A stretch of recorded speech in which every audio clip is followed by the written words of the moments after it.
The Offensive Rookie of the Year and the Offensive Rookie of the Year runner-up are clashing in a preseason matchup this Saturday. We're going to talk about all that and more on this edition of The Bullpen. To throw the punches off. He floats one wide open, and there he goes. Tagged down for a Texan touchdown.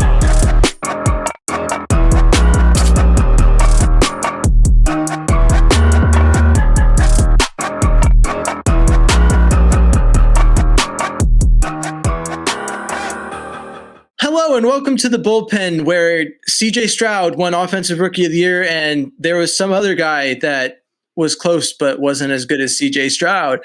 I am James Roy, and as always with me is Tom Chavria. Tom, I know you're excited to talk about the Texans, but first, how are you doing?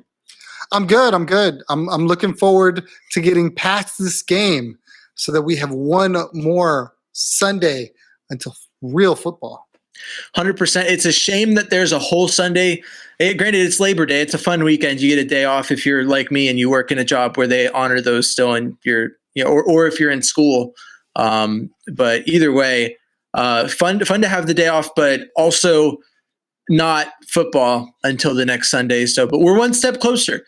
And what better way to close out the preseason than to be in NRG playing against a Rams team that's coached by Sean McVay, one of the better coaches in the league, definitely someone who's going to challenge this team. And, I know it's a little simplified, a little dumbed down in the preseason, but I still think that bringing a great mind like that into the stadium and playing against that team is going to be good. I believe there's joint practices this week too, so that'll be fun.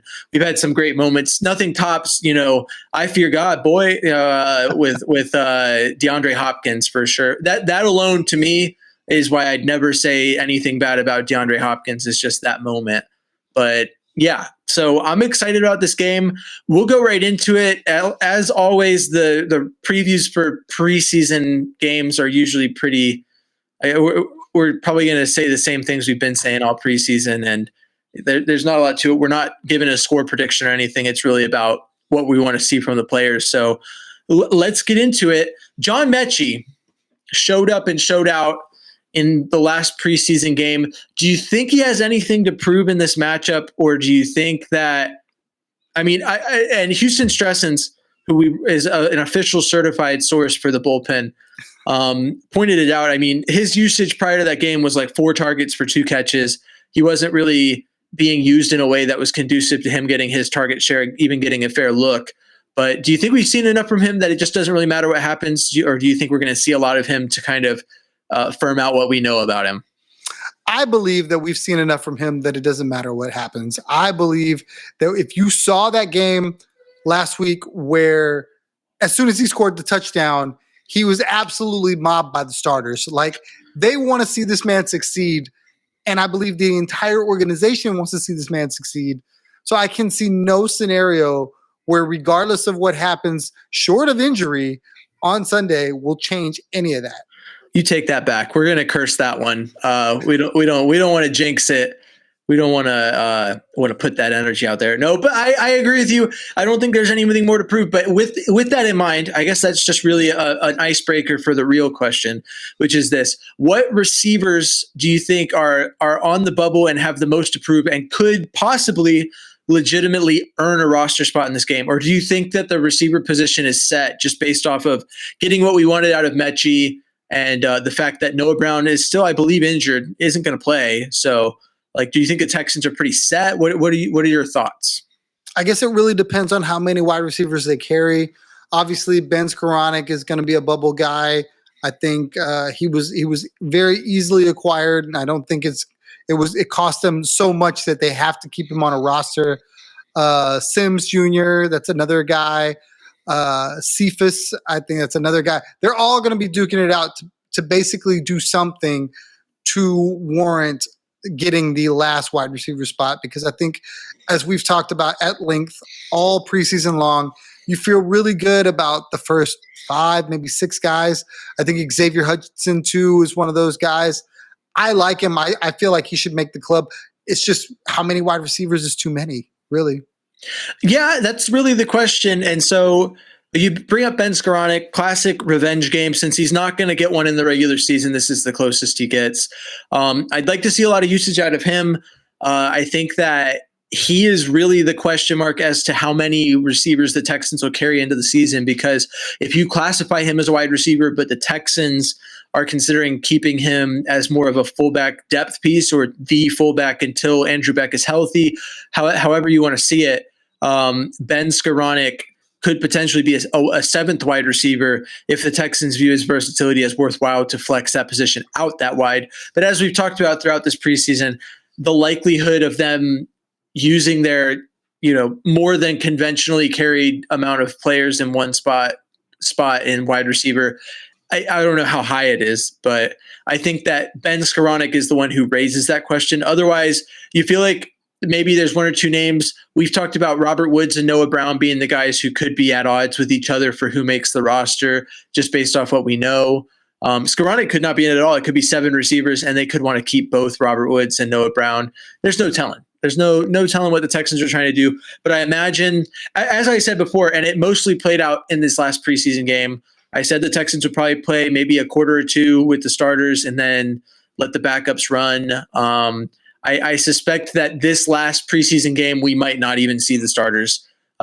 We've gotten enough play out of them. I think the risk of injuring them is not worth playing them at this point. So I think it's going to be wide receiver depth. We won't see anyone above, we might see Robert Woods. I think if we see him, I think that says something about the Texans trying to figure out his spot. But I don't even think we'll see Robert Woods. I think it's below wide receiver 4.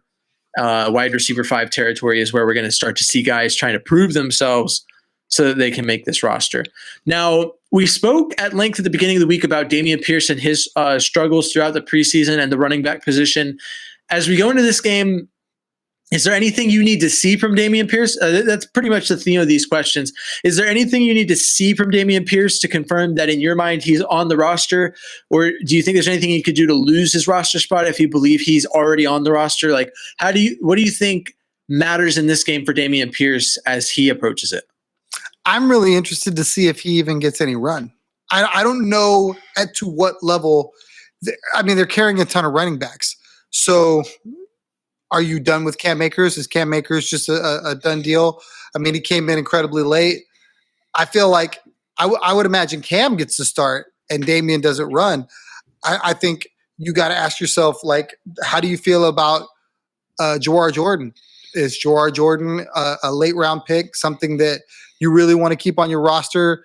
Do you think if you put him out there, does he make it through waivers and then can be on your practice squad? British Brooks just came and had 2 touchdowns. He looked really good. And it's okay, I should get him more run. I'm struggling. It's something Taylor, right? JJ Taylor. JJ Taylor's another op. He's been the early running back in all these games. So is there something they're seeing in practice where they really like JJ Taylor? And that's a position battle that we don't know about. So I just feel like as much as a lot of people don't see Dameon Pierce on their roster because of his inability to really break off these big runs, do we even see him in this game will be a huge question. It'll also tell you a lot. I think if you see Dameon Pierce, he's out there fighting for a roster spot and he needs to prove himself. Yeah, I agree with you that his run time is really going to be indicative of what the Texans think. I think personally that if there's one player in that running back room that's going to get a lot of run, just based off what they did last game, it's going to be British Brooks. I think that if we see him get a lot of run, which I believe we will, that could be indicative of the Texans really contemplating him as RB4. And it'd be interesting to see. There's some people saying that not his cut. Sorry. Some people are saying that cut from Cam Akers on that long 11-yard run was reminiscent of Arian Foster. And I think that's going to be the theme, is that anytime a running back does something good, Texans fans would be like, that reminds me of Arian Foster, which, I don't know, makes a little bit of sense scheme-wise, maybe. But I definitely want to see more British Brooks. I think that, in my opinion, JJ Taylor, short of moving the moon, is not on the roster. I think he's a practice squad guy. Which he has been. I believe he was practice squad last season, unless he's a rookie. I could have sworn he was on a practice squad last season. But British Brooks is a guy, undrafted rookie, a lot of potential. Between him and Jawar Jordan, I think you're making a tough decision. As much as I'd like to see Dario Ogunbowale stay on the team, I don't know. I'm uncertain of his status. But yeah, I think that their usage of Dameon Pierce is going to be very indicative of how they view him. As far as tight ends go, do you think that the Texans they'll probably not run their starting three unless they have to? I think Cade Stover might get some run because he's the tight end three as the starter. But do you think that there's any tight ends they could potentially be looking at to carry as a tight end four, or did that ship sail with TQ's injury? I really do. Real quick about Dari. I think Dari makes the roster as a special teams guy. I really do. Because with the new special teams rule, I think you're really going to have, some different types of bodies now, as opposed to just, big, crazy freak athletes that are just flying down the field. Are we opposed to Dari at linebacker? Do you see that hit he laid down in the Bengals game? I mean, I'm not opposed to anything at linebacker right now. Like, what can't Dario Ogunbowale do? Let's put him at kicker, running back. Let's put him at quarterback. Let's see what he can do. I need a game. If we're doing this, I want to do it right. I need a game where he plays all those positions. Every position. For a couple plays. I need it all the way. Oh, there's just like who was it on the Astros that did that a while back? Played all the positions. Craig Biggio. There we go. No, yeah. Sorry. Continue on your point. I didn't mean to interrupt you like that. No. You're good. I think he makes it there. I feel like the tight end room is really probably the most easy cookie cutter, open shut, carry three. Don't even worry about it. If TQ's on a practice squad, cool. I think you only have 5 guys on the practice squad, so I think it's going to be interesting to see.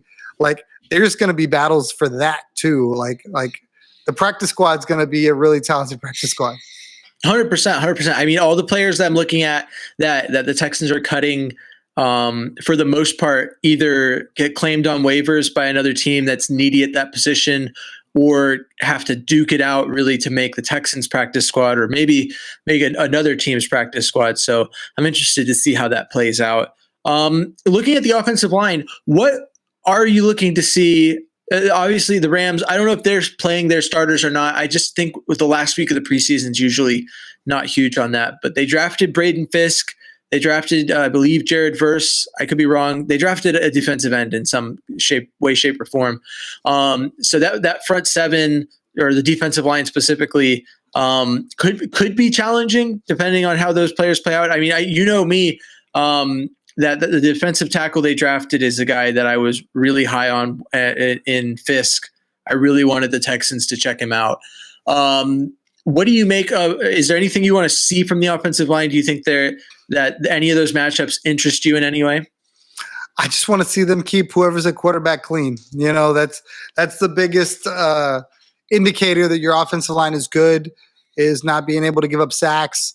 Hopefully, whoever they run out there is going to have some sort of chemistry with the other guys, and it's just clean. I mean, so far that's been one of the themes of D'Amico Ryan's preseason so far. He's just played really good, clean football all the way around. Very few penalties. Had really good challenges when they needed them. I really just want to see an extension of that, even with the guys that we feel are going to be backups, third, fourth string, whatever. Yeah, 100%. I mean, I think we'll see Blake Fisher again, which I don't know if we need to, but I mean, it'd be nice to see him. I think confirming that the depth is there is the big piece for me. Even if the starters play, which I feel I need to say it. We're recording this early in the week. We don't know if the starters are going to play. So if that changes when this is heard, sorry. But yeah, so without Aaron Donald on that team, there's just a lot of question marks on what the Rams can do with their starters if they play. But I'm interested in seeing how the depth performs, just to confirm that the Texans can do about the same as they did last season if needed, where, a lot of guys started going down the line and everyone's like, oh, this O-line's going to suck. And I mean, granted, it wasn't like pretty in a lot of ways, but the Texans offensive line held together pretty well for what they went through injury-wise. So that's really what I'm looking to confirm is the depth, honestly. Yeah, let's talk about quarterback. The Texans currently have 4 quarterbacks on the roster. Davis Mills didn't play last week due to injury. I think he's pretty safe unless the Texans find someone who are who is really willing to play or pay a lot more than he's worth to get him. Do you think that there's really a battle going on between Case Keenum and Tim Boyle, or do you think Tim Boyle's just getting his wild training camp ride with the Texans before he inevitably has to find another team, or maybe joins the practice squad? I don't see how a team that's carrying 3 quarterbacks needs a practice squad QB, but you know what I mean. I was surprised to find out that there was even a competition going on. Like, I mean, for me, why wouldn't you want Case Keenum, who's a veteran, who's been around, who's seen it, who played with Stephon in Minnesota? Like, I really felt like that was like an easy, really simple, keep them together. But if Tim Boyle is showing something that maybe on the off chance he could unseat Davis Mills as the backup, or maybe they do see a potential for a move with Davis Mills to maybe gain an advantage later on in life, I don't see why they don't run him out there and try to give him the best opportunity. He hasn't looked terrible in the time that he's had. Obviously looks like a guy who's probably a backup quarterback. So I know Case Keenum's getting up there in age. I wonder if that's a concern. But for me, I really just feel like carry the best dude, whoever that is. I hope it's Case. 100%. I mean, Case is an H-Town legend from his college days, from what he did in his early time with the Texans, from what he did last year with the Texans. I mean, I would love to see him stay on the team. I am never against assessing new talent and trying to be the best you can be at a position. I find it funny they said, oh, Tim Boyle's a gunslinger. And immediately, as soon as the broadcast said that, every throw he made was like, yeah, like he's slinging like a 1776 pistol, the ball could go anywhere.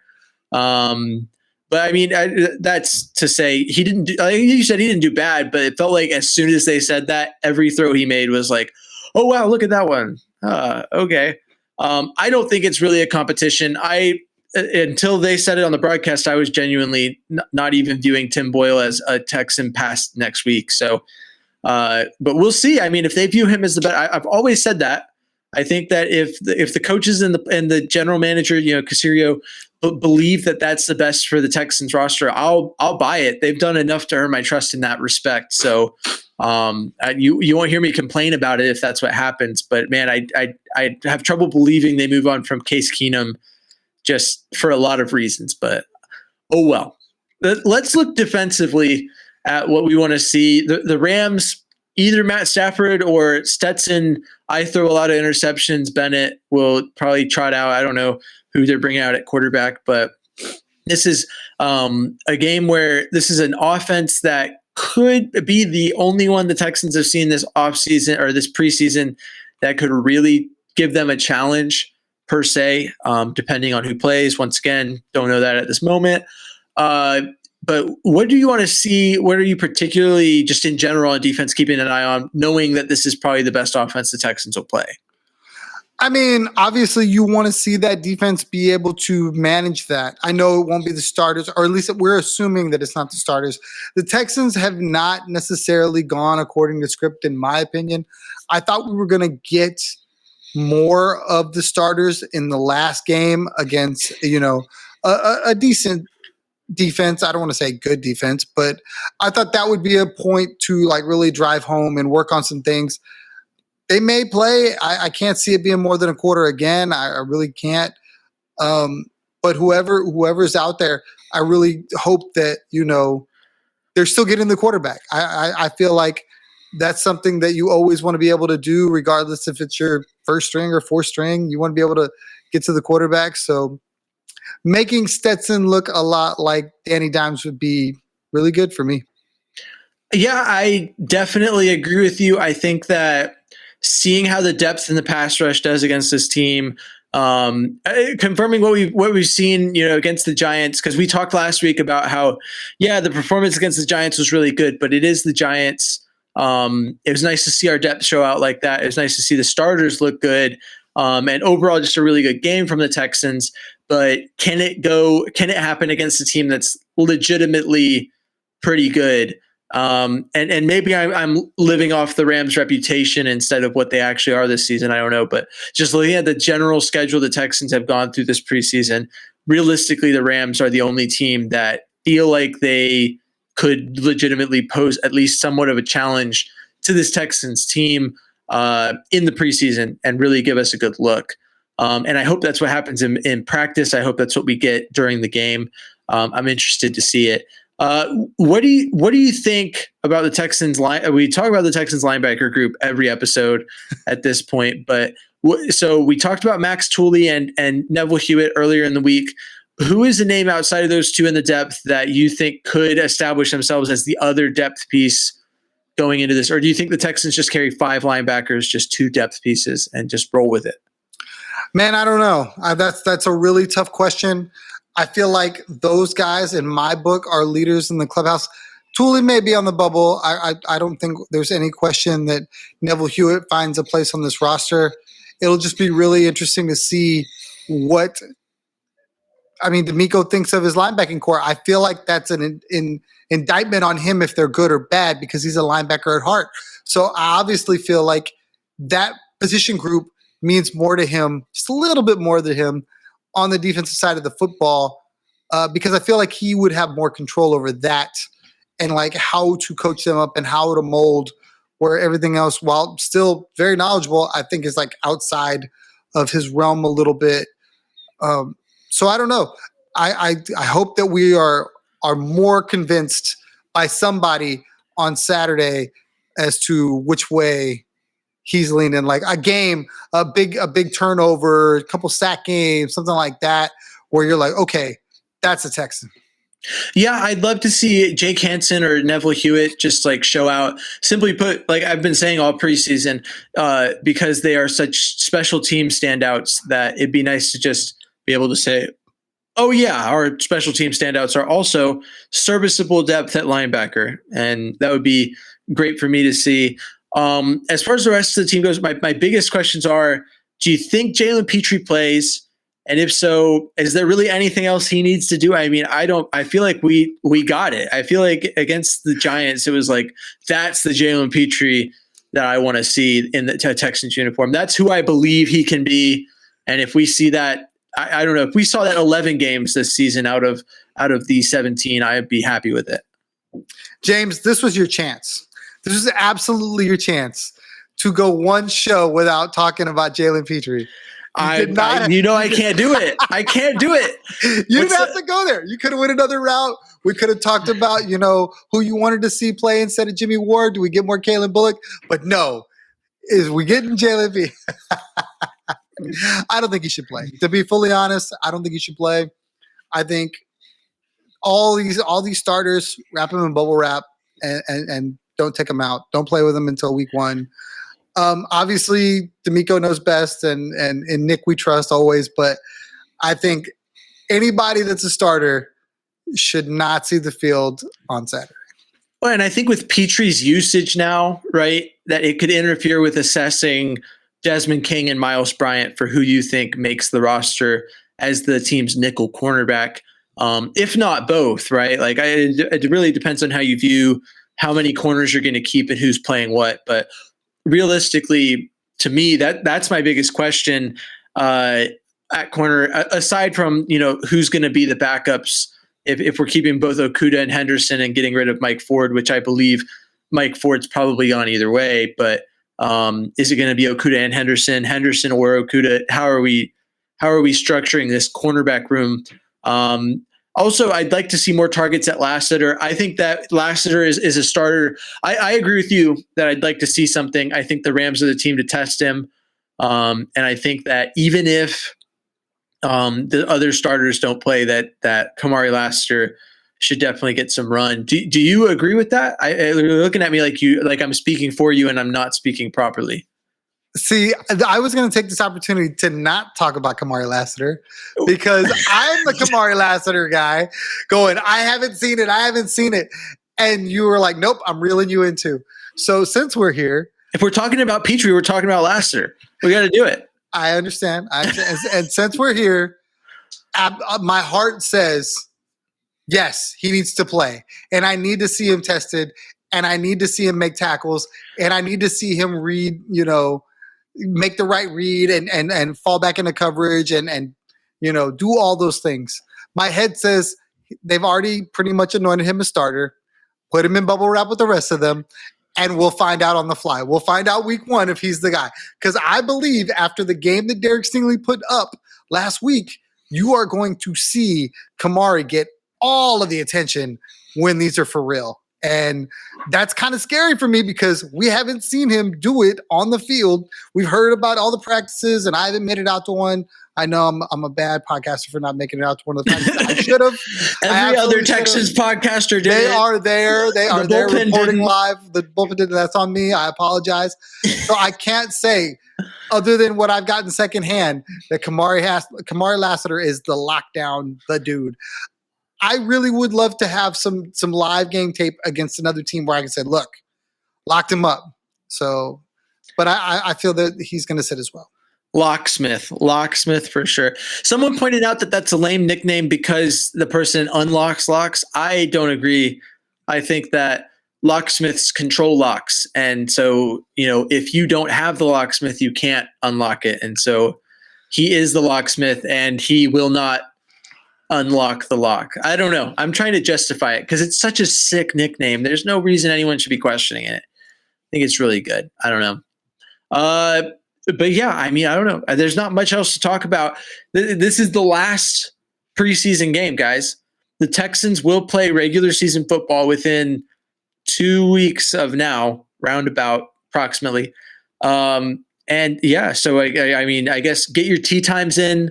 Do whatever you got to do prior to the regular season, and then buckle up because it's going to be all about football after that. That's what we've got, all about the Texans. So yeah, Tom, any final thoughts before we close this thing out? Health. Whatever happens on Sunday, everybody healthy. We've been incredibly fortunate as a team so far to have very minimal, health concerns throughout these games. I mean, I really want to see, especially all these guys that I know that are going to be laid on the line, try to make this club to come out of it healthy, so that they have a chance to make another club. Football or NFL stands for not for long. So I hope all these guys get a chance to shine somewhere. And the only way to do that is to be available. And that stretches out to the fans too. We need you in the stadium, so make sure you're hydrating. Make sure you get your heart checked. Make sure you get your prostate exam if you need it. Whatever you've got going on health wise, make sure you get your physical done before the season starts because we need you in peak health. Go to your throat doctor and make sure you're able to scream at the loudest. Get your decibels checked. Make sure that you are the loudest fan that you can be because NRG needs to be rocking. Especially with the holes in the roof, like there's sound escaping now. We need fans there that are ready to cheer as loud as they get to overcome the science of losing the sound. The closed roof is not holding in the sound. This isn't Minute Maid Park. This is NRG. It's going to be a couple weeks. Come on. How did we go from prostates to sound? All right. For anyone who's listening this far, thank you and sorry. This has been the Bullpen. Thanks for tuning in. Go Texans. I have been James Roy, and you can find me at James Roy NFL on Twitter and at N1 Texans fan on Instagram. See, I'm losing my memory. Here, go ahead and write me in for fan of the year for that speech. Let's do it. Tom is at Third Coast Tom on Twitter, and he has an Instagram. It's at TCTom1. It's not private. You can follow it. It's wide open, available. I think he posts about his cat on there. No. Not a lot of activity. He might like your story if you talk about the Texans on your story. So there's that. Yeah, and thanks for tuning in to this Texans podcast. I have been James Roy, as I just said. Man, I am just losing it right now. What are we doing? Let's bring this thing to a oh my gosh, stop laughing at me. I feel it. They're all laughing at me. Jeez. As always, stay classy, Houston, and vamos Texans. Thanks for tuning into The Bullpen, a Texans podcast. Please like, comment, subscribe, and follow along for more Texans talk from The Bullpen. Take the handoff. Stroud looking. Stroud. End zone. Wide open. Touchdown, Collins. This dude said, get your prostate checked.